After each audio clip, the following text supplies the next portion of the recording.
Uran railway स्थानकातून रात्री 11:30 वाजता दुचाकीवरून जात असताना वेगवान वाहनाने जोरदार धडक देत दुचाकीवरील तिघांना चिरडले. या अपघातात उपचारादरम्यान पवित्र बराल वय वर्ष 40 आणि रश्मिता बराल वय वर्ष 37 या पती-पत्नीचा मृत्यू झाला आहे, तर 4 वर्षांच्या मुलीवर रुग्णालयात उपचार सुरू असून ती मृत्यूशी झुंज देत आहे. या घटनेची उरण पोलीस ठाण्यात नोंद करण्यात आली आहे. या प्रकरणी वाहन चालक जय चंद्रहास घरत याच्यावर गुन्हा दाखल करण्यात आला आहे. तर या घटनेबाबत उरणच्या नागरिकांकडून हळहळ व्यक्त केली जात असून या घटनेला जबाबदार असलेल्यांवर कडक कारवाई करण्याची मागणी केली जात आहे. या संदर्भात जनवादी महिला संघटनेने उरण पोलिसांना निवेदन देत कारवाईची मागणी केली आहे.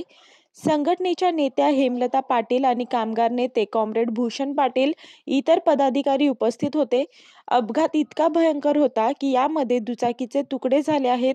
या अपघातानंतर रेल्वे सुरक्षा दलाच्या जवानाने पोलिसात फिर्याद दाखल केली असून चालकाने या जवानाला शिवीगाळ केल्याचे म्हटले जात आहे. या भीषण अपघातानंतर उरण स्थानक परिसरात ये-जा करणाऱ्या प्रवासी आणि वाहन चालकांची सुरक्षा ऐरणीवर आली आहे.